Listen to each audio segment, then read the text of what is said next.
Okay. Remembering Sophia. It's all okay. It's all okay. But it's not all good. Remembering Sophia. Seminar Session 3, Act 2.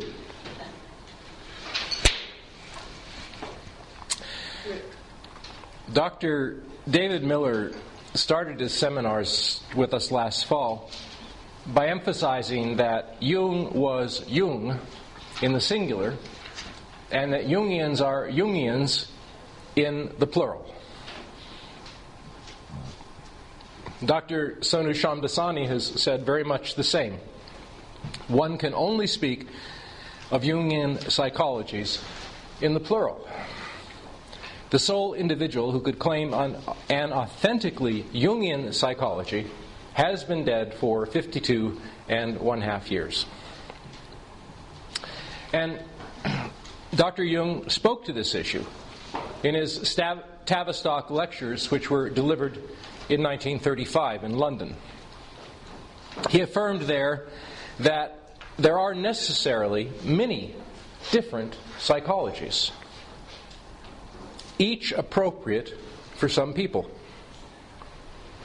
He then added, and I quote, "I consider my contribution to psychology to be my subjective confession. It is my personal psychology and my prejudice that I see psychological facts as I do. Nobody is absolutely right in psychological matters. Never forget that in psychology, the means by which you judge and observe the psyche is the psyche itself. From my point of view, the best thing is to say that obviously there are thousands of people who have a Freudian psychology and thousands who have an Adlerian psychology. There is a total chaos in psychology. So do not be so frightfully serious about psychological theories. Psychology is not a religious creed, but a point of view. And when we are human about it, we may be able to understand each other." He sounds like Pope Francis. We're getting close to God now.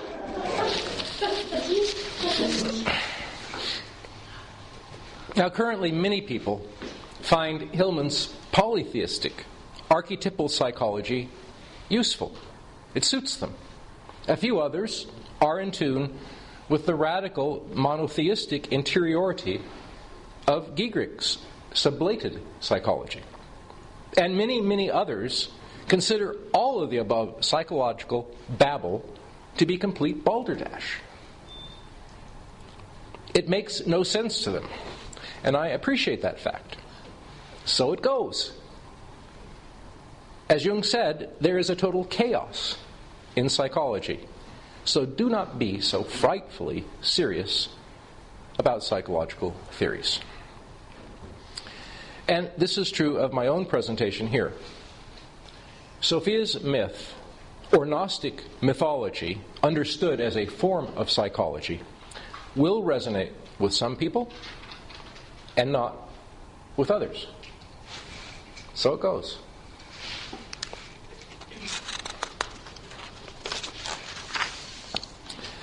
Last night I talked about the nature of Gnostic mythology as a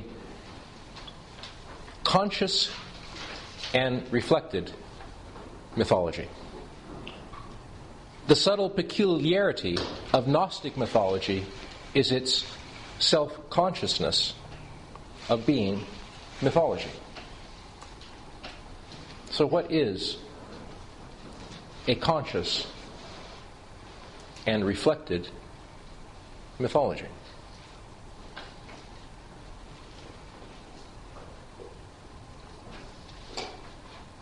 Psychology and Gnostic tradition affirms image and myth as realities met by human consciousness. It happens. It recognized imaginal experience as a fact, and it consciously reflects upon the images and myths produced by psyche. This tradition focuses on personal, subjective, experiential relationship with image and story and myth. The image or the myth is not meant to be concretized externally as a dogma or theory,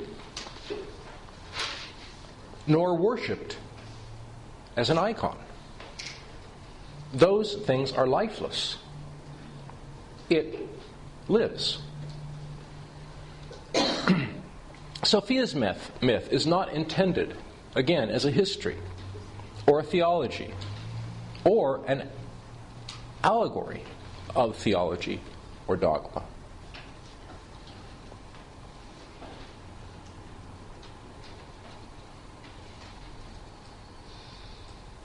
It is not logical metaphysics. It is consciousness reflected on a powerful and primal image, a story that presents itself for conscious reflection. It is a formation of the imagination, a constellation of imagination into text.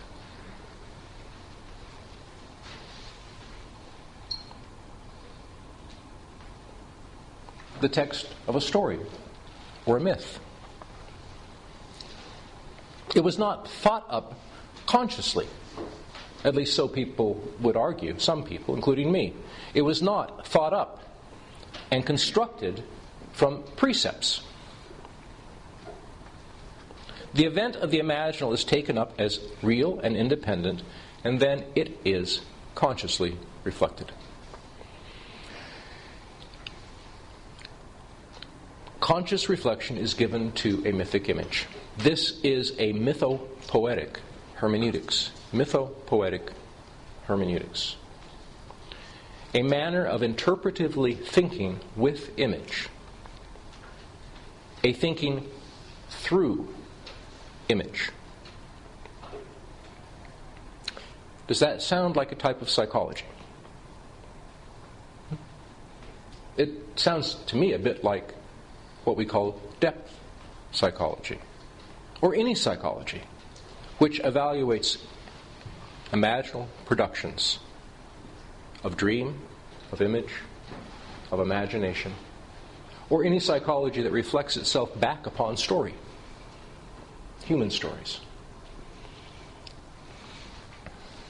Jung asserted, quote, "For the Gnostics, and this is their real secret, the psyche existed as a source of knowledge." End quote. A source of knowledge. Knowledge of what?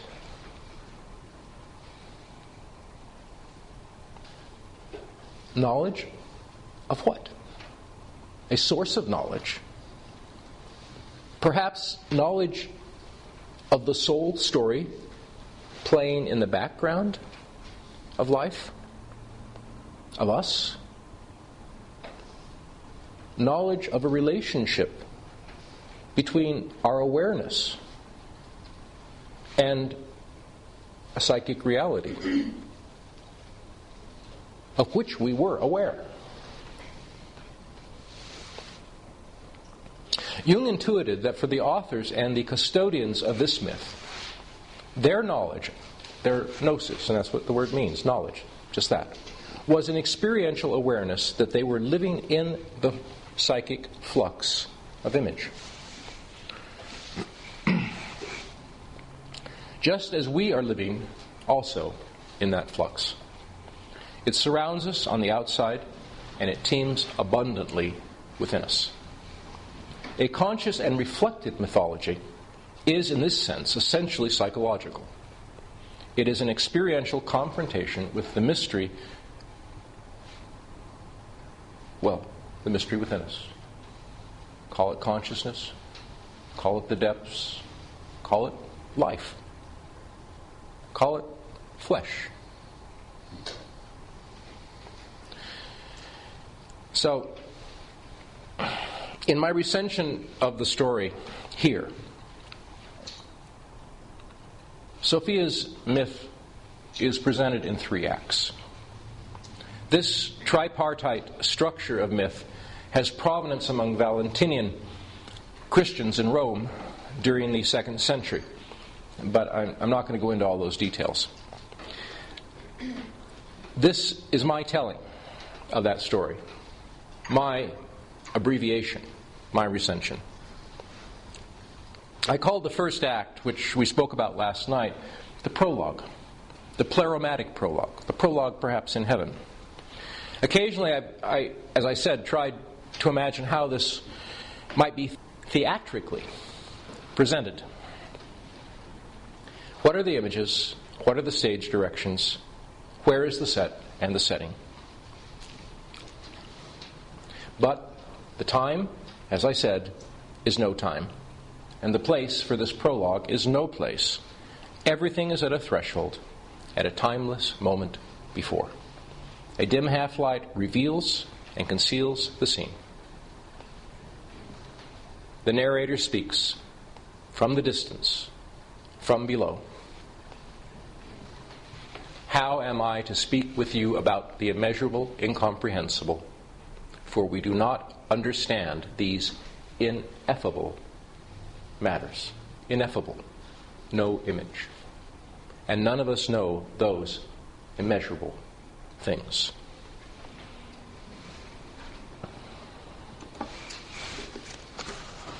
And on stage, absolute stillness, a quivering, an eye opens, he sees, she is present with him.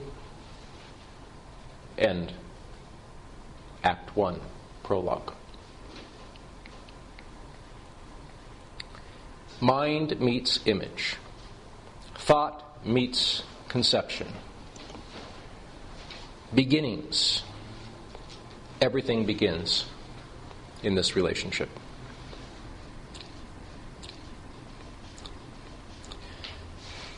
Intermezzo. From vague prefigurations, increasingly more defined images emanate, emerging one from other.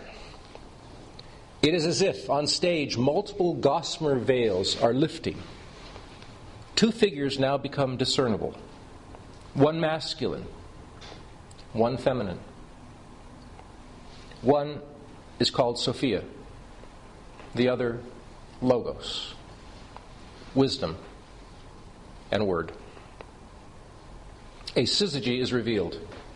There is no other action. There is no other plot.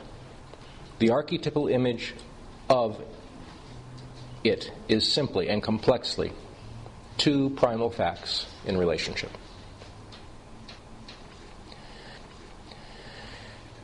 Act 2. Sophia's leap. The second act moves more into archetypal images. It is a beginning of the plot, event, and a presage of time. Scene 1. Sophia is at stage left. She is the youngest aeon, a distinct but distant emanation of epinoia, the first conception of thought. Her nature is relational, and she is filled with a power of eros. Her desire, her seemingly unquenchable longing, is to unite with the source, the one who had seen her in the first dawn of awareness. But she is distant from that primal scene, off at the boundary of primordial being, at the threshold of time. She does not know where to seek him. All is vastness. There is only a dream memory of what it once was to be with him.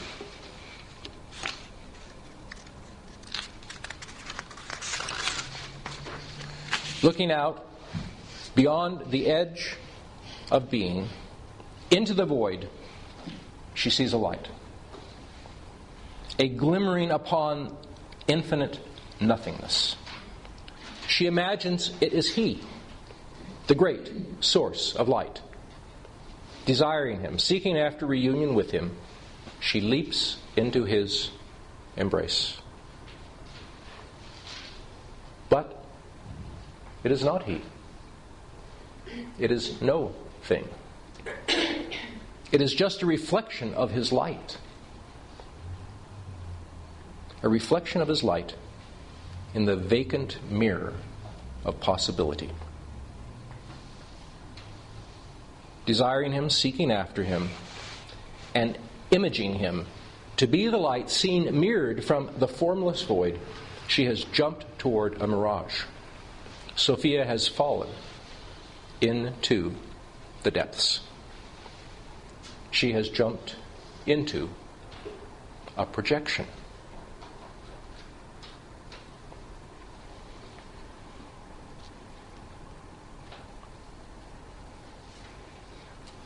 Scene 2. Now exiled in the void of the depths, Sophia experienced every psychic storm, and she was the nature of psyche, every psychic storm imaginable. Her tears, her anguish, her sorrow, her loneliness, her exile. All these admixed with her light and condensed into the elements of cosmos. She became the first tissue of life. She has no partner, no syzygy. She is alone. Nonetheless, something stirred in her womb. Suddenly from her there separated a being of incredible power. He was a monstrous, abortive being.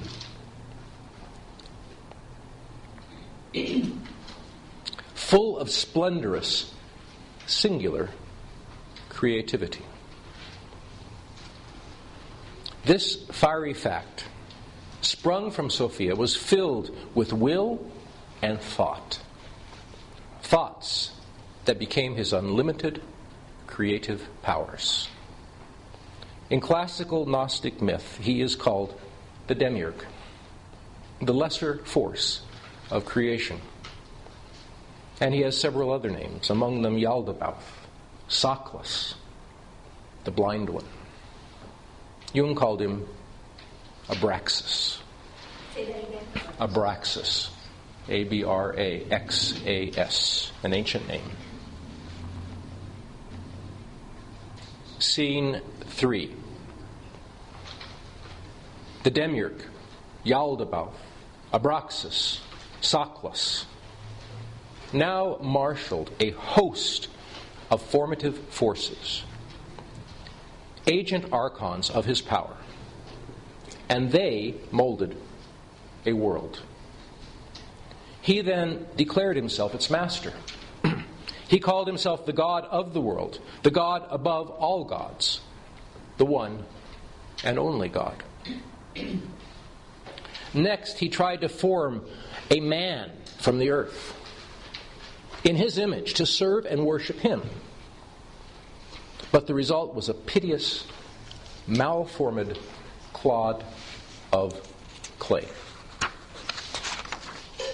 Sophia witnessed the fiery domain being fashioned by this malefic and incomplete progeny. She looked at the lump of clay, and she was overwhelmed with compassion. And she breathed into it the spirit of life. She gave her life to earth. humankind arose. End Act 2.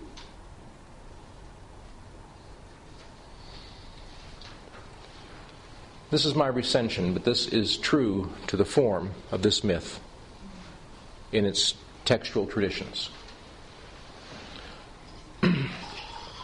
Sophia is the mother of life, the breath of life, the spirit of life in this story. She is awakening, the awakening of the soul, dwelling within chthonic, earthy darkness and time. She is the one who awakens humankind to the true source of life within them. She leads them to liberation from the fiery rule of the false Lord of the world. Sophia, wisdom of God in mystery. Okay, is that a myth? Or is that psychology? Play with that image. And the first question is, who is this demiurge?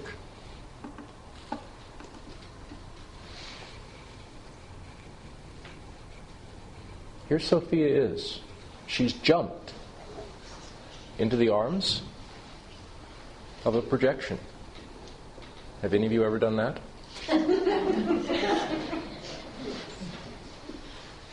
Oh, that resonates. I know about that. And then you find out it was no thing. It wasn't the image that you thought it was. There it is. Act 2 begins with Sophia leaping toward a projection of the light, a mirror. And as a result, she's alone. She's in the depths. Despair, longing, exile. And then something comes forward from her. This is the beginning in the Gnostic mythology of cosmos. Very different in some ways from Orthodox stories. So in that scene too, she's exiled and she becomes the first tissue of life. But she has in her womb the demiurge. But there's still the he. Remember, he saw her, and she knows that he was nothing, even if everything before him. So there's still that he and she going on. So but that's right. Where's he? Where is he? We'll get there. But the thing is, he ain't there. He's back up. He's up in the sky. Somewhere else, and then the demiurge is the one who comes out of her. Monotheism. It comes out of her without relationship to him, but it comes out of her. This part of the story is always confusing to people.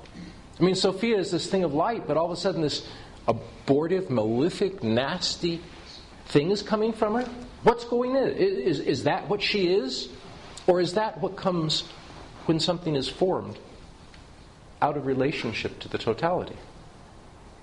And that is actually the theme of the Gnostic myth. The problem was that this creation had taken place without appropriate relationship to the Logos, the true bride and groom relationship. So what is this demiurge psychologically? Any ideas? Is it just God? Or is it something psychological? You say it marshals beings who mold the world and the one and only God. So it's what the force that leads to a monotheistic worldview. It is a force working in our world, or in us. Now, many of you have heard the name of Murray Stein, and perhaps even June Singer, both Jungian analysts. In the 1990s, both of them published independently essays. Some of the very few essays which have looked at Gnostic psychology in terms of Jungian psychology, they suggested that if one looks at this image of Abraxas, which occurs in Jung's psychology, in his 7 sermons, that it refers, or might be referred, or might be analogized to the ego.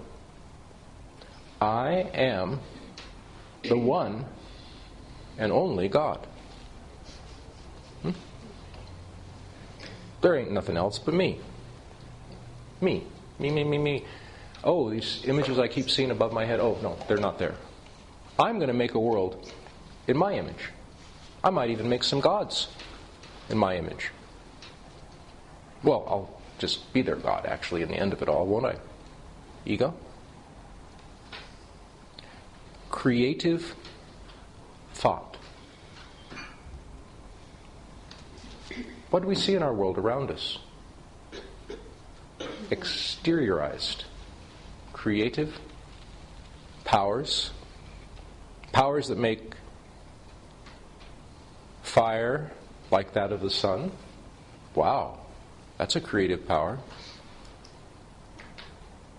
You can rule a world with powers like that, or destroy it.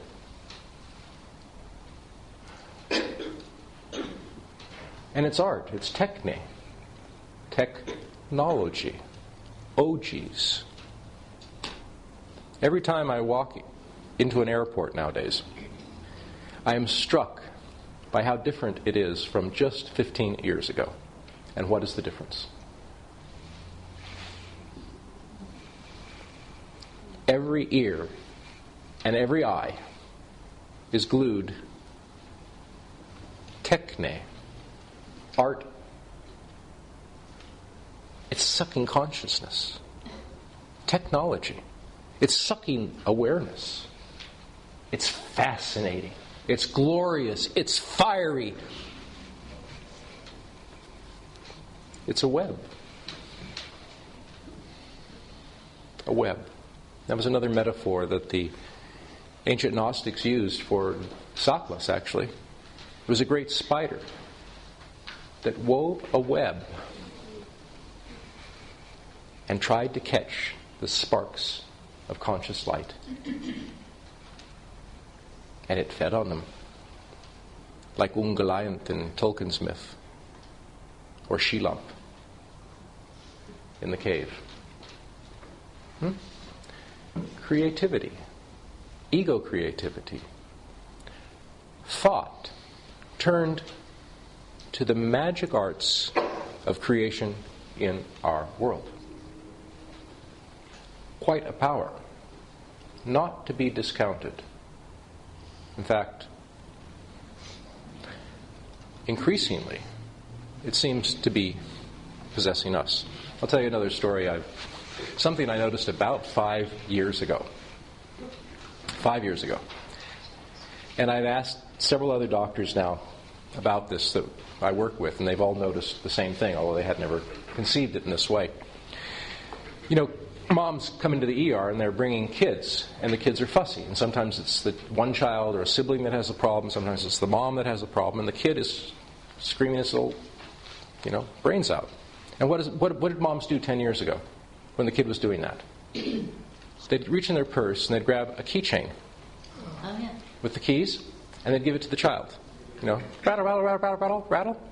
Isn't that one of the oldest toys of humanity for kids? Wow, I can make noise. But then what would the kid do? Rattle, rattle, rattle, rattle, rattle. Inevitably, the kid throws the keys on the ground. But what's the child doing? He's trying to enter into a game. What does the child want you to do? They're sitting there giggling. They want you to pick up the keys and give them back to the child, right? Okay, so you're sitting there talking to the mom, trying to figure out why she feels lousy. You give the keys back to the kid. What does the kid do? Rattle, rattle, rattle. Relation. Pick up the keys, give them back to the kid. The kid, immediately. And all of a sudden, you're not having a conversation with mom anymore. So you just leave the kid in the corner screaming and try to work through it. The key trick didn't work. But about 5 or 6 years ago, or maybe it was longer, I saw a mother give her cell phone to the screaming child to look at. And when I saw her do that, I thought, this is a disaster. I mean, I'm sitting there, you're trying to keep in touch with all the periphery of what's going on, because you've got to manage the whole, or you don't manage it, you've got to deal with the whole scene. And I thought, okay, this is cell phone. And the kid didn't throw it. on the ground. The kid sat there like this. And I've watched this again and again, increasingly. And now it's natural. Moms just hand the kid, or dads, the iPad, the smartphone, and all of a sudden the kid is there transfixed. The phone doesn't need that, G-force protective case, because the phone stays in the hand. It doesn't go to the ground. But where is the child's relationship? The child is no longer interested in playing the game with me or mom. The child is in the grip of a relationship with technology. Oh, and what does this technology want from that child eventually?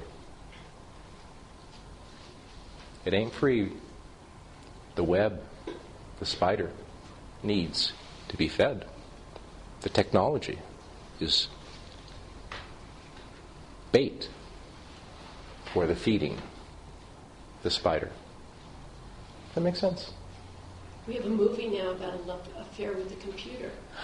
I really want to go see that movie. Yeah. Stars. Did you see it? I haven't seen it. Yeah, I think it's. I heard him interviewed.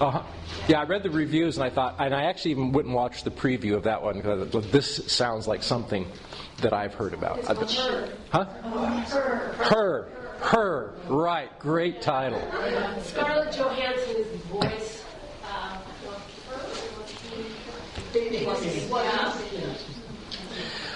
Okay, demiurge. Now, what does the demiurge have to do with Jehovah? And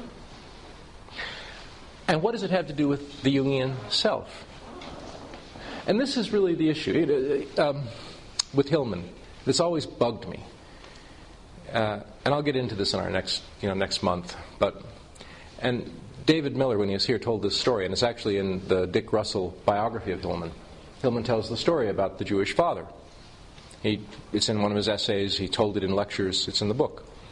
And the dad's playing with the child. The child, steps up on the first step of the stairs and jumps into his father's arm. The father catches him. The child giggles. The child goes to the second step, jumps into his father's arm. Child giggles. Father catches him. Child goes up to the third step, jumps into his father's arm, giggles. Child goes up to the fourth step, jumps. The dad steps back and he lands on his face. Hillman's story. What does that mean? Well,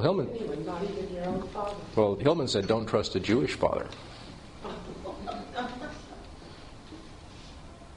Jewish father?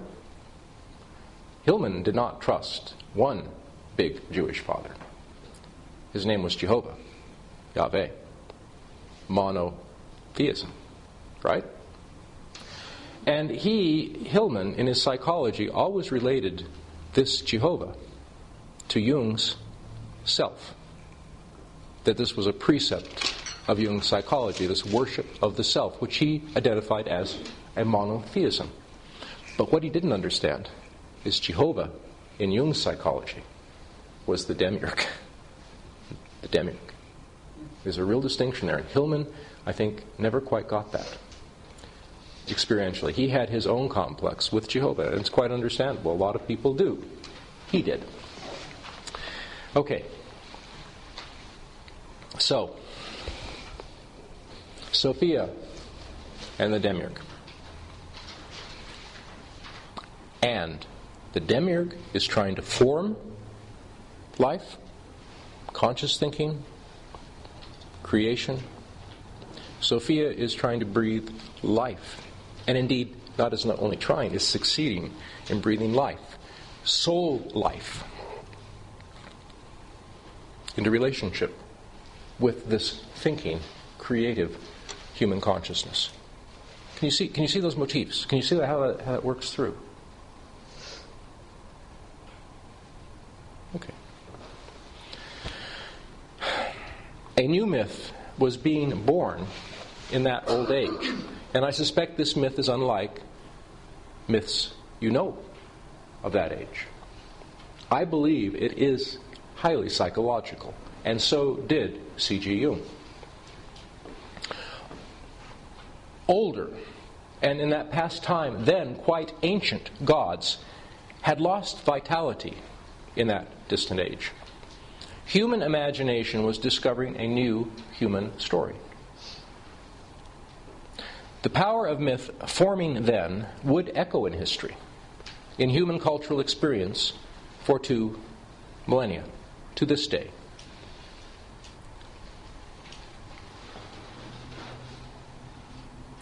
Orthodox Judaism, Kabbalah, Orthodox Christianity, and Gnosis all were rooted in myths, in facts of that time.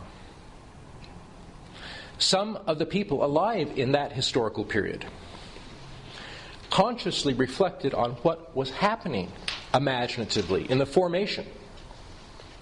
They heard the soul's story, and they wrote it down, and they considered it. They recognized a story of life within it, not conceptual life, not metaphysical dogma or logical life, but experienced life. Sophia's life. It was a myth, consciously reflected. The last act, Act 3, of the story, in my recension, touches human women, and through them, men. Now remember I said that this story, if one were to use a Jungian paradigm, has an archetypal level, which is that first act. It's very, very diffuse. It's hard even to form any image of it. Then there's the second image where the plot really begins. And now we come to the third act, which in Gnostic psychology would be called the Helletic level of interpretation. And that comes down really to facts of earth, to stories of humans and their interaction with the archetypal realm. It's not entirely an ego realm. It's more of the sense of ego in association with the psychological, in that interaction with the psychological, with the soul fact. So Sophia is mixed up in flesh and earth and in fact of life. This final level of the story, images interact with humans. Women play a starring role. The myth enters a quasi-historical mode. Once again, it's never meant as concretized history. It is a quasi-historical mode where story and humans are together. Humans are players in this divine drama. And so what happens?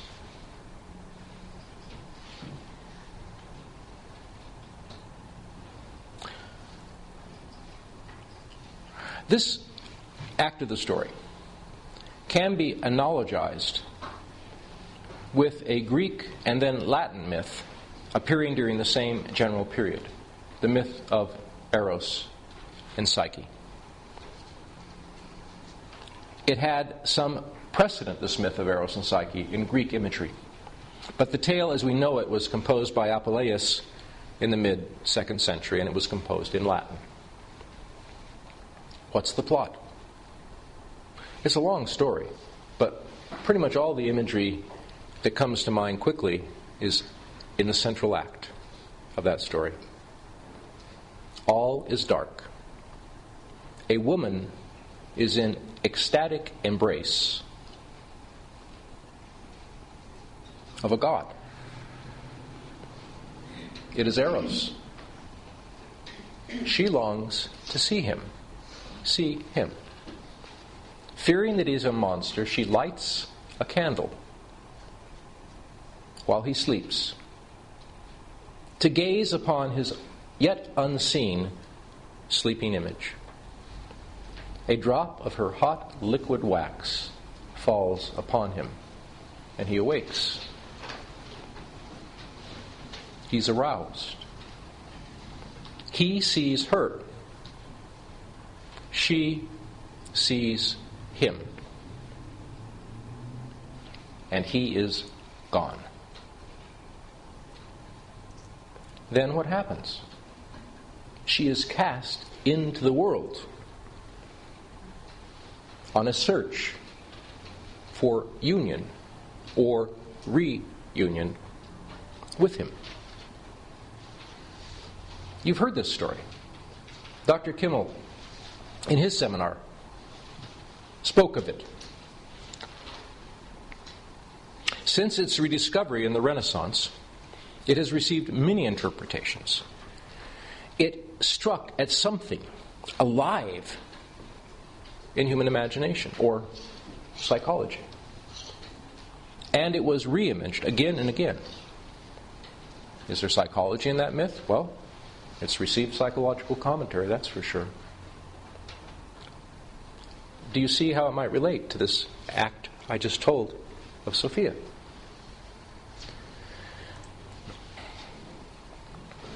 Do women have a special relationship to this story of Eros and Psyche?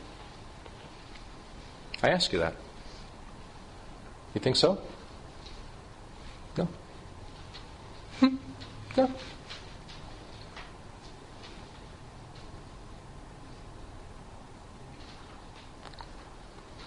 Is there something in the story that echoes with feminine experience? Yeah? Would anyone like to elaborate? She was cast to do those tasks by her future mother-in-law. Mother-in-law, oh.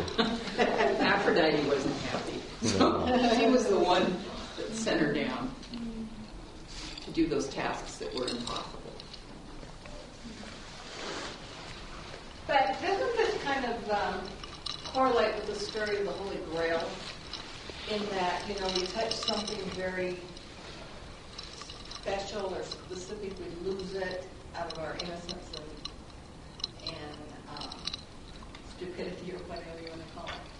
And so we're always in search for it. So it actually can be seen in both the masculine and the feminine.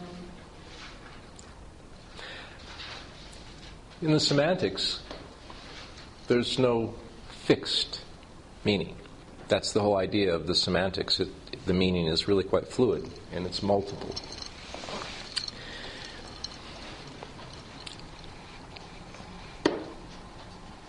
Around the year 250, Plotinus wrote a commentary on the myth of Eros and Psyche. Dr. Patricia Cox Miller, who I mentioned last night, Dr. David Miller's wife, has compared Plotinus's commentary with a reading of the myth of Sophia in Gnostic mythology.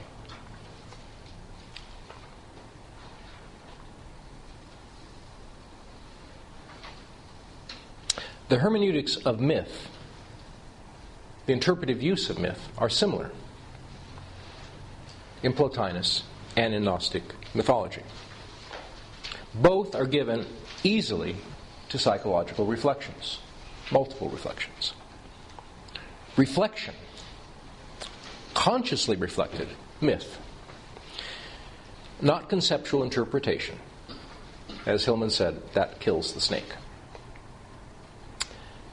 Dr. Miller comments on the traditional creation story, the orthodox story of the God who creates earth and shapes it like a potter, noting that there,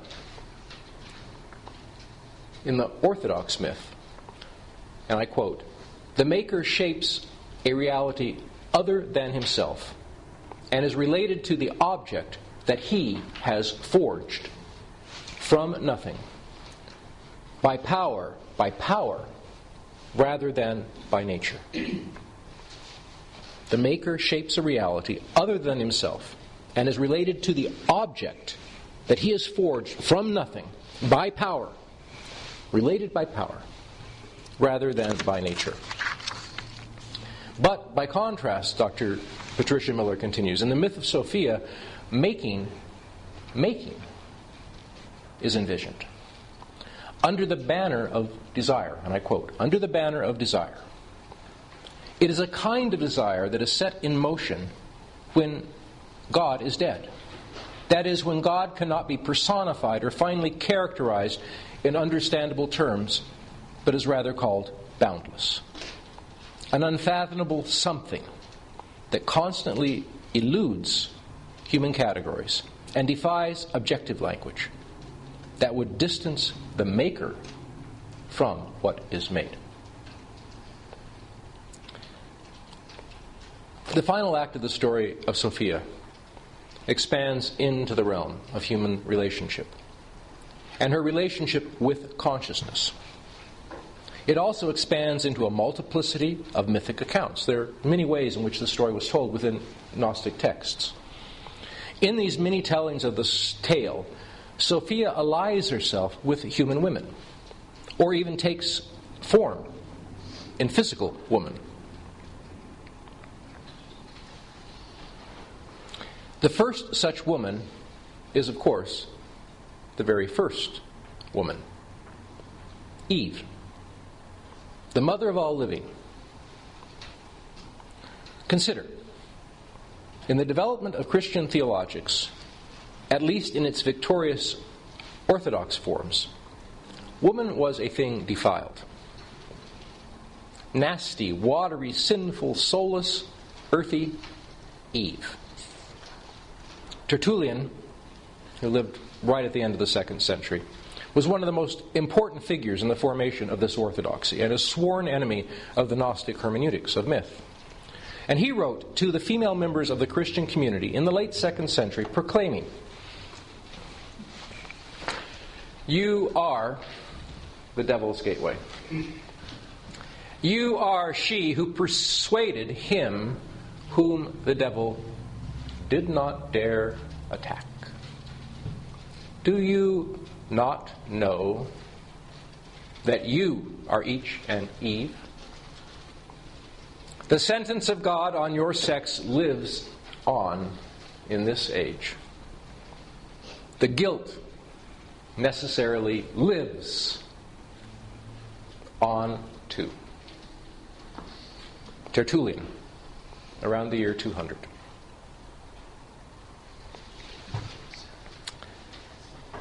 Those words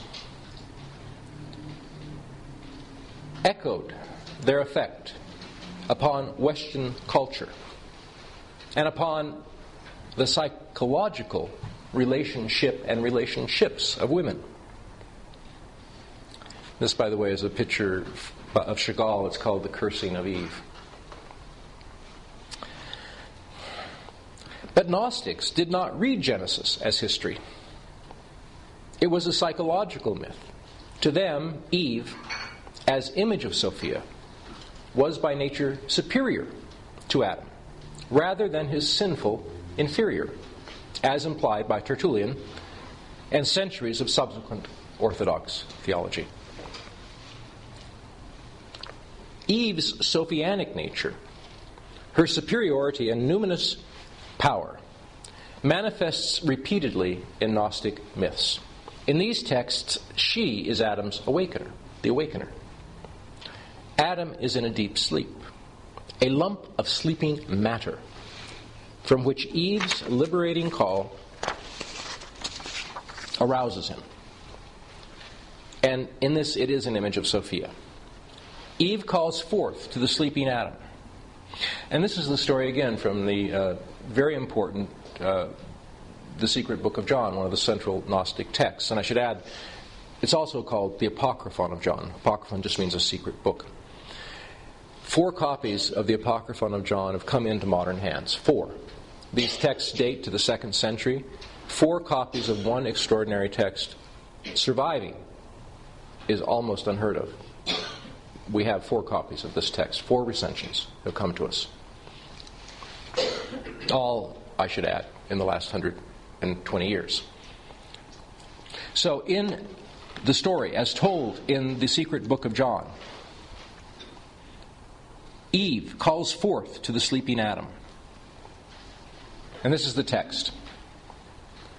"I entered into the midst of the dungeon, which is the prison of the body, and I spoke thus, He who hears, let him arise from deep sleep." Arise from deep sleep. "And then he, Adam, wept and shed tears. After he wiped away his bitter tears, he spoke, asking, Who is it that calls my name? And whence has this hope come unto me, while I am in the chains of this prison? Who hears? let him arise from deep sleep. And Adam heard.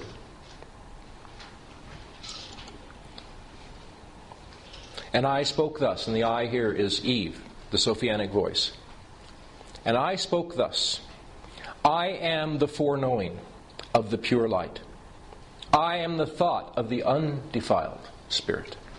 Arise and remember. Follow your route and beware of deep sleep. In another scripture from the Nag Hammadi collection, the collection of Gnostic texts that was found in Egypt in 1945, originally published in full translation in English in 1977, just republished 5 years ago in a New Standard edition. In another scripture from the Nag Hammadi collection, which is entitled On the Origin of the World, the theme is further amplified. Here, Eve, whose mystical name is Zoe, and what does Zoe mean? Life. Zoe, life, is shown as the daughter and messenger of Sophia.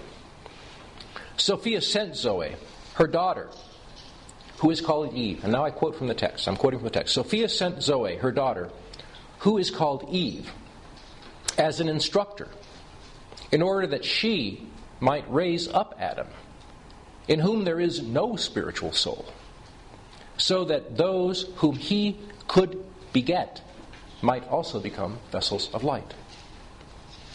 When Eve saw her companion, who was so much like her, in his cast down condition, she pitied him, and she exclaimed, Adam, live, rise up upon the earth. Immediately her words produced a result, for when Adam rose up, right away he opened his eyes. And when he saw her, he said, you will be called Mother of the Living, because you are the one who gave me life. Eyes opening, arousal, awakening, relationship. And in this part of the story, who is the arouser? Sophia.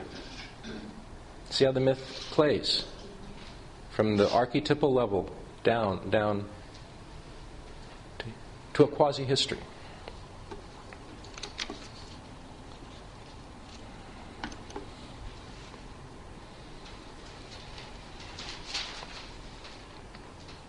When Eve saw her companion, who was so much like her, in his cast-down condition, she pitied him, and she exclaimed, Adam, live.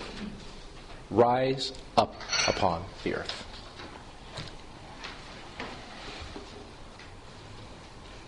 In another commentary on the Garden of Eden story, a favorite story for Gnostic psychological commentary, the Gnostic text, the Testimony of Truth, states that, quote, the serpent was wiser than all the animals that were in paradise. The serpent was wiser.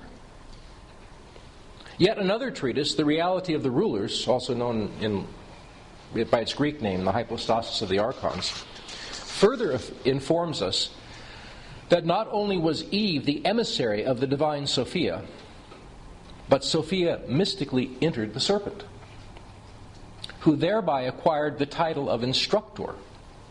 The instructor then taught Adam and Eve about their true nature, informing them that they were not mere slaves of a creator deity.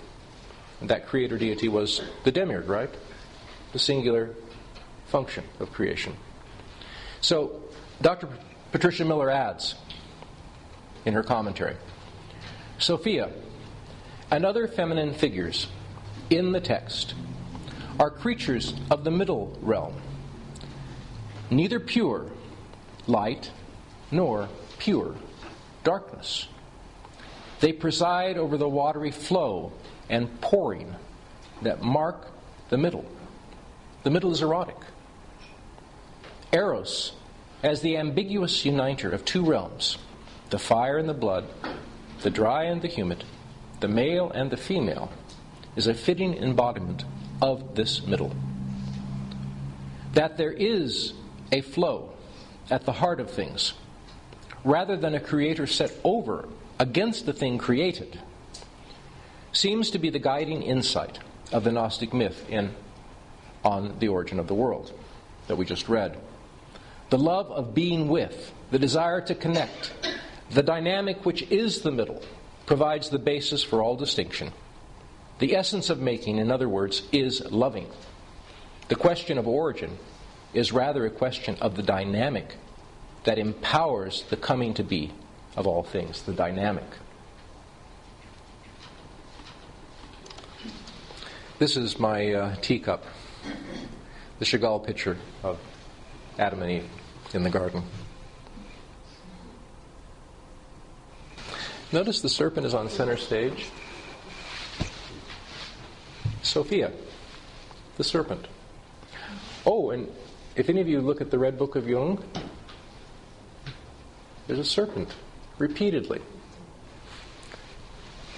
Often has a crown, sort of like Chagall's glow. Wisdom. Sophia is also in that serpent.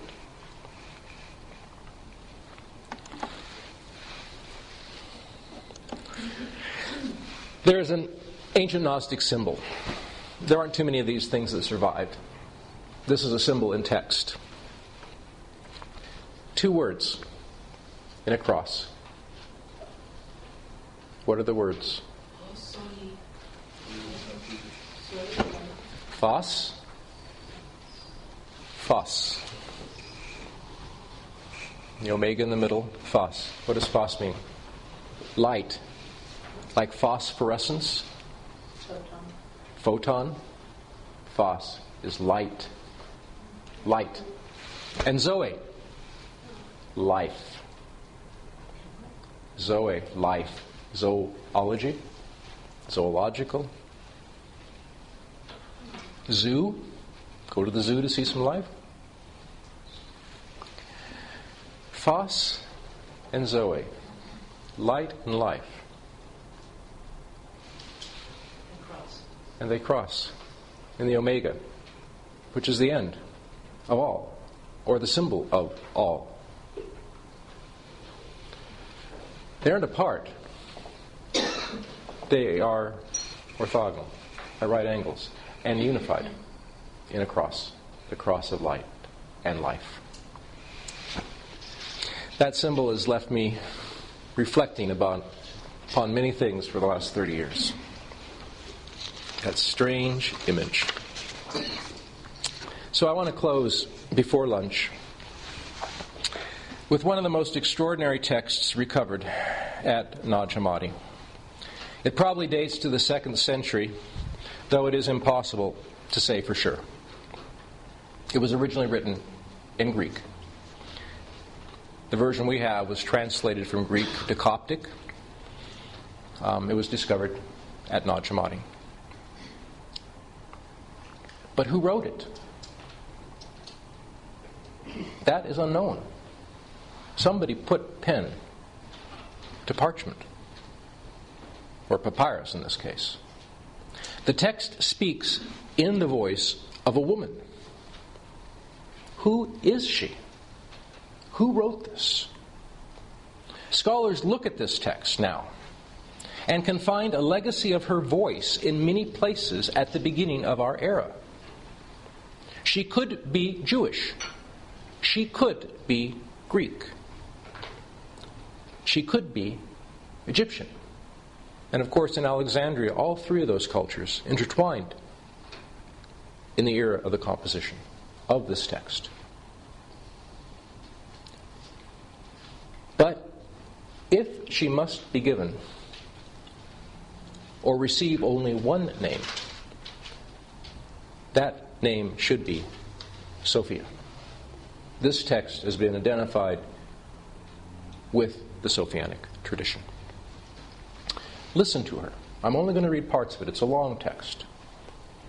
And hear a petition from the soul, the psyche, the anima, the immanent feminine voice of wisdom. She wants you, in this text, to recognize her, to meet her, to understand her, And this is a key text of what I call gnostic psychology. The text is titled Thunder, almost like a Zen koan. Thunder, perfect mind.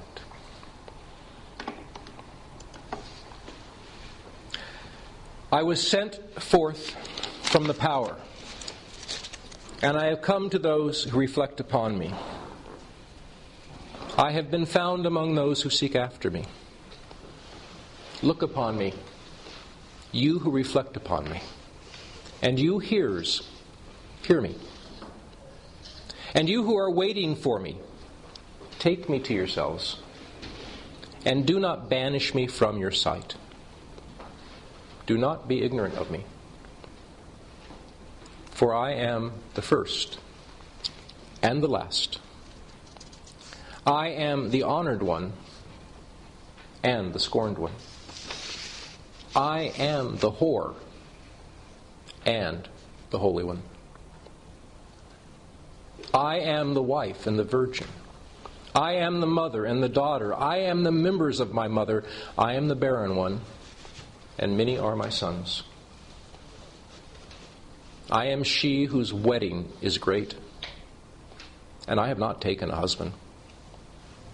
I am the midwife, and she who does not bear. I am the solace of my labor pains. I am the bride and the bridegroom. And it is my husband who begot me. I am the mother of my father and the sister of my husband. I am the stillness that is incomprehensible, and the idea whose remembrance is frequent. I am the voice whose sound is manifold, and the word whose appearance is multiple. I am the utterance of my name.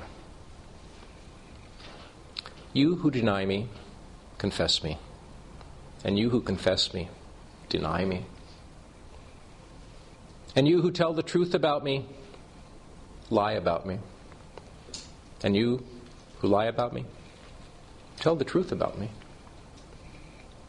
For I am knowledge and ignorance. I am shame and boldness. I am shameless, and I am ashamed. I am strength, and I am fear. I am war and peace. Give heed to me. I am the one who is disgraced, and the great one.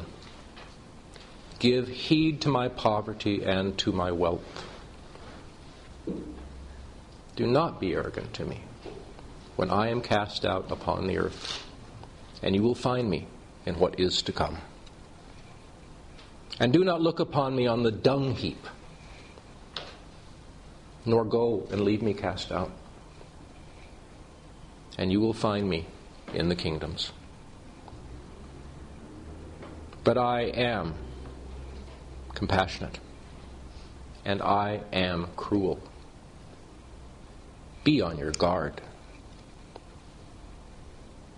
Do not hate my obedience, and do not love my self-control. In my weakness, do not forsake me, and do not be afraid of my power. I am senseless, and I am wise. I am godless, and I am the one whose God is great. I am the one whom you have reflected upon, and you have scorned me. I am unlearned, and they learn from me. I am the one that you have despised, and you reflect upon me. I am the one whom you have hidden from, and you appear to me. But whenever you hide yourselves, I myself will appear. For whenever you appear, I myself will hide from you. I am the substance, and the one who has no substance. Those who are without association with me are ignorant of me, and those who are in my substance are the ones who know of me. I am the one below, and they come up to me. I am the judgment and the acquittal. I am sinless, and the root of sin drives from me. I am lust in outward appearance, and inner control exists within me. I am the hearing which is attainable to everyone, and the speech which cannot be grasped. I am a mute who does not speak, and great is my multitude of words. Hear me in gentleness, and learn of me in roughness. I am a mute who does not speak. I am she who cries out. I am cast upon the face of the earth. I prepare the bread, and my mind within. I am the knowledge of my name. I am the one who cries out, and I listen. For what is inside of you is what is outside of you. And the one who fashions you on the outside is the one who shaped the inside of you. And what you see outside of you, you see inside of you. It is visible, and it is your garment. Hear me, you hearers, and learn of my words, you who know me. I am the hearing that is attainable to everyone. I am the speech that cannot be grasped. I am the name of sound and the sound of my name.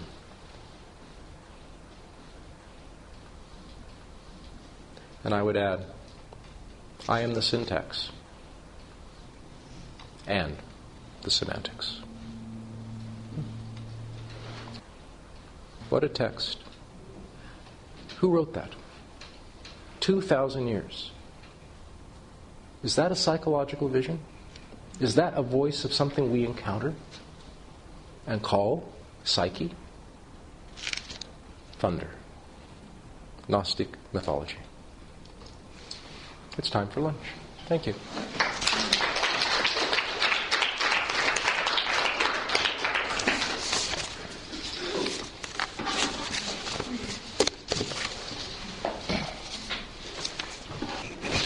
I should add, I only read about a third of that text.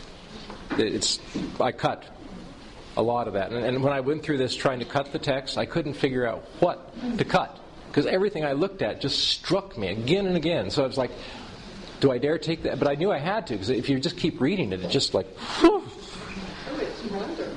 But that's only a third of it. It's more. There's more of the same. It's if you look just look at my webpage. I got every text I quote is on my webpage. If you do a Google search for any of these texts or name or Gnostic text, you'll come right to my page. All this stuff is there. And if you look for thunder, just look for thunder, perfect mind. This was actually on the top 10 list last month of people looking for things. I had one day where I had 17,000 people look for this text in 1 hour. Wow. And I can't figure out what the hell happened. It crashed my web server. It was Yeah, it did. I mean, it was like at 11:20 at night on the December 19th, my web server crashed from traffic for people looking for Thunder Perfect Mind, this text. Do you think it was contemporary? Is that right? Contemporary, written contemporary? Or that text? The Thunder text? The Thunder text, and it's also known as Thunder Perfect Mind. That's the name that got attached to it very early on, because those words appear in title at the end of the text. And once again, it's a semantics. It's not a syntax. That's the name. It sounds like a Zen koan. The text itself, the copy we have from the Nag Hammadi material, was written by a scribe on papyrus around or before the year 400. That's all we can say. The text itself probably was written on that parchment prior to 380, because that's about the date when these texts were hidden. So it would have been post right. Council. No. Well, or pre. The authorship primary authorship is different than the scribal date. You see, these texts were translated and transferred, so the copy we have was written by a scribal hand sometime probably in the 300s. Or it could have been earlier. By the script of the hand, this is what papyrologists look at. They look at the script. It's in Sahidic dialect of Coptic. The script is characteristic of anything from the 2nd century on through the 4th century. So it's impossible to say when this piece of paper was scribed. But it was bound in a book that was probably made, so it probably wasn't told. But where does the text start? Well, the text was in Greek. All the Nag Hammadi texts we have are Coptic, which is the language of Egypt. Coptic was the language of Egypt written in Greek text. 300 years before the beginning of our era, Alexander the Great conquered Egypt. And Egypt became a center of Greek culture, particularly in Alexandria, for 300 years. That's why Philo of Alexandria, that's why Wisdom of Solomon, they were writing in Greek. They were Jews writing in Greek in Alexandria. So these Greek texts were translated into the language of Egyptian, which was more frequently used further to the south in Egypt. And the Sahidic dialect was one dialect they used in the south. And so this text originally was in Greek. And scholars say it was probably composed, and this is, again, it's all probable because we just simply do not know, probably as early as the 2nd century. Now, but you see, when I say 2nd century, I mean 100 to 200 AD. But then you have to put into perspective the Gospel of John, last book in the canon. Dr. David Miller believes that book was written in 150 AD. Other scholars place it any place between 90 and 120 AD. I don't know why David said 150, but we were talking about this, and he said, I think it's much later. Acts of the Apostles in the Bible. Most scholars would accept that was written around 120 AD. Put in that scribal form, you see? So would have those texts then been part of the whole discussion of what was included? Right. The thing is, in the year 200, the discussion was just taking place, what is canon? Right. It had been going on in various circles. And Gnosticism wasn't a heresy, it was just, as all scholars now point out, it was just one of the component approaches to this mythic language. It was more psychological, it was more, one might say, sophisticated. It was not concretizing text, it was looking at text as an imaginal source for understanding what we were, what it was to be human, what our story was, what the symbols in us were. They were looking at this and reading myth consciously reflected. So, thunder probably dates someplace into this textual history. And it was really not until the late 2nd century, around the year 200, that canon began to be formalized within an Orthodox concept. And why the secret book of John was not part of canon, as opposed to the Gospel of John? Well, look at the story it was telling. It was Sophia's story. These texts I was reading about the demiurge, how do you work that into orthodoxy? But in the early formation of Christianity, in that 1st century, there were people who felt that both stories were complementary. And we'll talk about that next up after lunch.